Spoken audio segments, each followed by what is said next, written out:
Bapak, Ibu, dan saudara yang dikasihi Tuhan, Shalom, selamat bertemu kembali dalam renungan harian Jumat tanggal 13 November tahun 2020.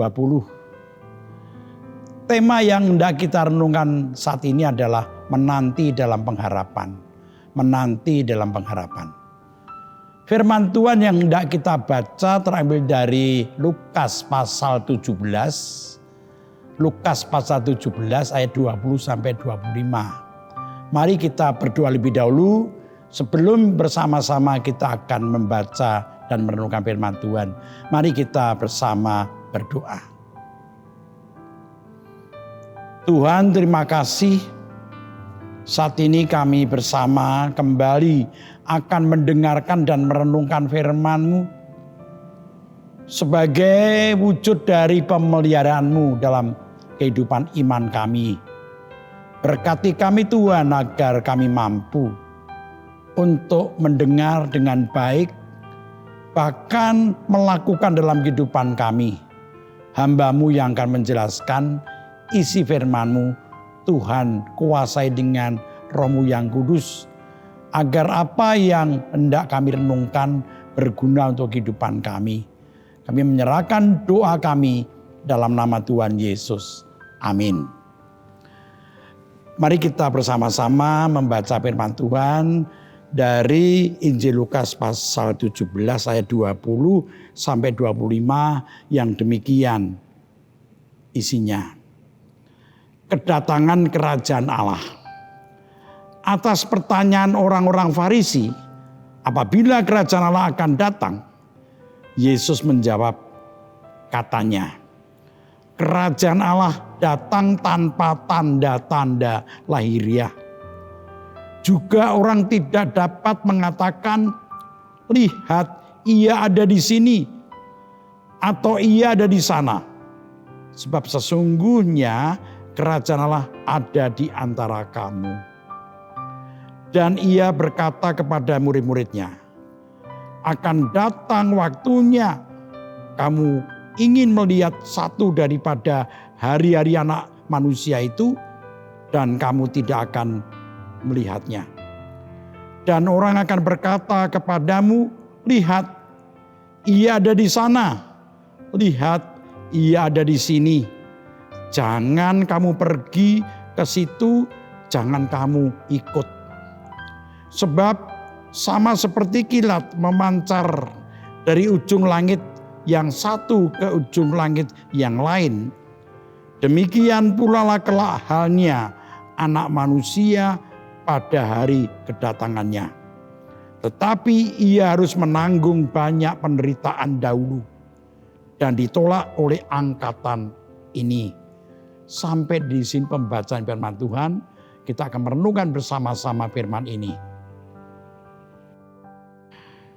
Bapak Ibu, bacaan kita hari ini diawali dengan pertanyaan orang-orang Farisi kepada Tuhan Yesus. Jadi awal dari yang kita baca tadi berisi pertanyaan orang Yahudi, orang Farisi kepada Tuhan Yesus dalam ayat yang pertama. Demikian isinya. Atas pertanyaan orang-orang Farisi, apabila kerajaan Allah akan datang, Yesus menjawab ayat 20a. Pertanyaan orang Farisi, apabila kerajaan Allah akan datang, mempunyai dua pengertian. Jadi pertanyaan orang Farisi, apabila kerajaan Allah akan datang, mempunyai dua pengertian. Yang pertama, pengertian yang pertama, kapan kerajaan Allah itu datang. Jadi yang pertama, pertanyaan orang Farisi mengandung pengertian ini menyangkut waktunya kapan datangnya kerajaan Allah. Yang kedua, pengertian yang kedua adalah di mana kerajaan Allah itu akan terwujud. Ini menyangkut tempatnya. Jadi pertanyaan orang-orang Farisi itu tentang kapan waktunya kerajaan Allah datang dan juga di mana tempatnya. Bapak Ibu Saudara, Tuhan Yesus tidak langsung menjawab pertanyaan mereka. Tuhan Yesus justru meluruskan pandangan mereka dengan mengatakan, kerajaan Allah datang tidak disertai tanda-tanda lahiriah. Jadi waktunya tidak tentu, tidak bisa diprediksi. Lalu juga Tuhan Yesus menjawab, kerajaan Allah juga tidak datang pada satu tempat tertentu. Artinya Tuhan Yesus mengingatkan bahwa waktu dan tempat kedatangan kerajaan Allah tidak usah dipersoalkan. Tidak usah kemudian dipikirkan. Karena sebenarnya kerajaan Allah itu sudah datang dan tinggal menunggu kesempurnaannya. Dengan kedatangan Tuhan Yesus yang sudah berkarya di dunia ini, kerajaan Allah sudah hadir. Tuhan Yesus telah mengatakan dalam Injil Lukas pasal 11. Lukas pasal 11 ayat 20 demikian. Tetapi jika aku mengusir setan dengan kuasa Allah, maka sesungguhnya kerajaan Allah sudah datang padamu. Bapak Ibu Saudara sekalian, Allah sudah datang dalam karyanya mendatangkan kerajaan Allah. Allah sudah menyatakan pemerintahnya atas dunia lewat kehadiran Tuhan Yesus. Sehingga dunia sudah dipulihkan dan diberi harapan oleh Allah. Jadi dengan kehadiran Yesus yang telah berkarya di dunia ini, hidup manusia di dunia sudah diberi harapan, sudah diberi kekuatan, sudah diberi sukacita. Kita sudah boleh menikmati suasana kerajaan Allah tersebut. Bapak Ibu Saudara yang dikasihi Tuhan, segala penderitaan dan pergumulan hidup yang kita alami sekarang, seberat apapun, seharusnya sudah dapat kita atasi. Karena kita telah dikuatkan oleh karya Yesus yang sudah datang. Maka semua penderitaan yang kita alami jangan mengalahkan keyakinan kita bahwa Tuhan sudah memberikan kekuatan kepada kita lewat kehadiran Yesus sebagai bukti kerajaan Allah sudah hadir di dunia ini. Biarlah penderitaan yang kita alami justru melatih kita semakin kuat dalam menjalani hidup ini. Bapak, Ibu, dan Saudara yang dikasihi Tuhan, hanya saja kerajaan Allah tersebut belum terwujud di dunia secara sempurna. Belum terwujud secara sempurna. Terwujudnya kerajaan Allah terjadi ketika Yesus datang kedua kalinya, yaitu pada akhir zaman. Jadi kita masih hidup merasakan kerajaan Allah di dunia ini yang masih banyak mengalami penderitaan. Kita sekarang sedang menantikan kedatangan Yesus yang kedua kali. Kedatangannya akan memberikan sukacita surgawi yang sempurna. Semua penderitaan dan pergumulan hidup kita nantinya akan dihapuskan oleh Tuhan. Kita akan memasuki kehidupan dalam kemuliaan yang abadi bersama Tuhan. Jadi kedatangan Yesus yang kedua kali yang membawa kesempurnaan kerajaan Allah akan mendatangkan sukacita yang luar biasa karena kita boleh merasakan hidup. Segala penderitaan kita dihapuskan. Kita merasakan kemuliaan abadi bersama dengan Tuhan. Bapak Ibu Saudara yang dikasihi Tuhan, harapan datangnya Yesus yang kedua seharusnya juga menjadi sumber kekuatan dan semangat dalam kita menjalani pergumulan hidup ini. Harapan kehidupan surgawi yang sempurna yang datang bersama dengan kedatangan Yesus yang kedua kali menjadi suatu kekuatan hidup kita di dunia ini. Jadi kesimpulannya demikian. Ada dua kekuatan yang diberikan oleh Tuhan dalam menjalani hidup di dunia ini.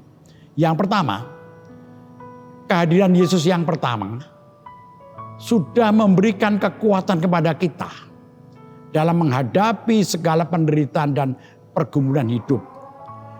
Karena sebagai warga kerajaan Allah, kita sudah boleh menikmati suasana surgawi. Inilah yang menguatkan kita menghadapi pergumulan hidup. Jadi ketika Yesus datang pertama kali berkarya, sudah boleh menjadikan kita merasakan suasana surgawi. Tetapi belum sempurna. Masih banyak penderitaan. Masih banyak pergumulan. Ini yang pertama. Yang kedua, kehadiran Yesus yang kedua yaitu akan datang dan terus akan mendatangkan sukacita surgawi yang sempurna. Kedatangan Yesus yang kedua kali akan menjadikan semua penderitaan yang kita alami di dunia ini akan dihapuskan. Semua pergumulan akan diselesaikan Tuhan. Air mata kita akan dihapuskan oleh Tuhan ketika Yesus datang kedua kali. Ini mendatangkan harapan bagi kita semua. Dan harapan kita ini juga menjadi kekuatan bagi hidup kita di dunia.